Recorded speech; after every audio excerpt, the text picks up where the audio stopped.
everyone, and welcome back. My name is Michaela Shields, and this is What's Up Wednesday. We're back again with Graham to talk about choosing your own adventure in 2021.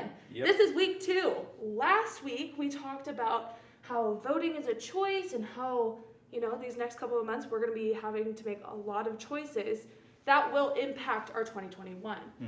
One of those being, the election. Right. I think that we should all, partake in a big, deep breath. Yeah. Yeah, I know a lot of people are struggling with a lot of anxiety surrounding the election right now. Yeah. What advice do you have to give to those people who are a little bit stressed? Yeah. Well, it is 12:30 on Wednesday when we're recording this. Yep. It goes out about 3 o'clock on Wednesday. You may be watching this Thursday, Friday, Saturday, or maybe you're not watching it at all. But, what I say is you can always hold your breath for a little while. You can hold your breath, for like 2 minutes, usually, if you're actually holding your breath. But you can kind of hold your spiritual breath for maybe a couple of weeks. But you can't hold your spiritual breath forever.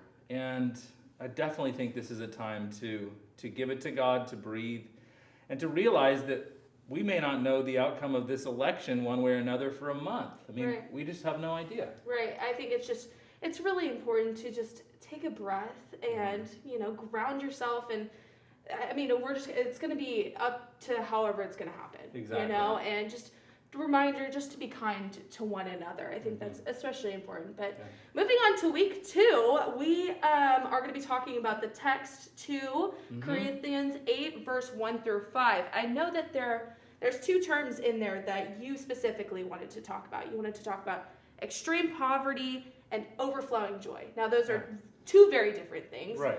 How do those relate to choosing your own adventure in 2021? Great question. So I have never found in the Bible, or very rarely, 2 phrases that are more apparently opposite, but God is saying that they are totally connected. That is that when people experience extreme poverty, and most likely nobody here is experiencing extreme poverty, but you may have met people who do, there is a space there for excessive or overflowing joy. And I have found when I'm actually maybe not resource impoverished, but maybe I'm emotionally impoverished, or I'm hope impoverished, or I'm optimism impoverished, that's actually my most creative space. I find that my funniest material, which I realize there's not that much of, but the funniest Only a stuff, little bit, whatever. We're so bored over here. It's totally fine. Yawn. Oh. Anyway, I find that actually my funniest stuff comes when I'm right at that moment of emotional impoverishedness. And I think that God is telling us your joy is closer than you think at that moment. And that's the space to dig in and to give.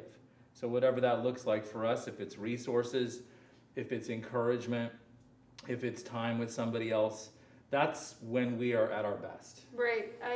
I think, kind of thinking about if there's a storm, there's going to be, the rainbow at the end of the storm. It's looking within yourself to figure out what you specifically need, and then taking that energy that you have left to give back to your community. I think that's extremely important. Yeah.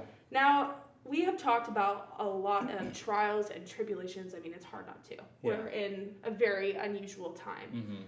But I wanted to ask you, why do you think it's important to talk about these hardships, especially as a church? Right. Well, I definitely think it's important for us to know we're not alone. And so when you feel like you're not alone, you get some encouragement from that.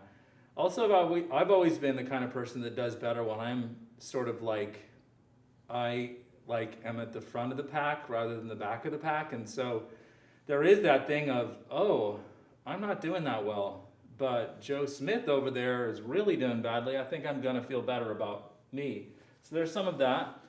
But I think, one of the theories about therapy, we say, well, we'll go see a therapist. What do you do with a therapist? You tell your therapist or your pastor or your friend what are your woes. And there is this power that comes in just sharing what's on our hearts. And by the end of it, usually we tend to feel better. Yeah, well, I think that's, talking about all of this is just going to strengthen our relationships and our bonds and understanding for one another. I think that's especially important for what we need right now. Totally. Well, thank you so much for talking with me. Michaela. As always, I love it. She's awesome. Thank you guys for watching. We love doing this. Remember that burlpres is the church for all in the heart of the Bay Area. Check out our social media and make sure to check out our Sunday message so you don't miss anything. Thank you so much for watching, and this was What's Up Wednesday, and we'll see you next week. Adios.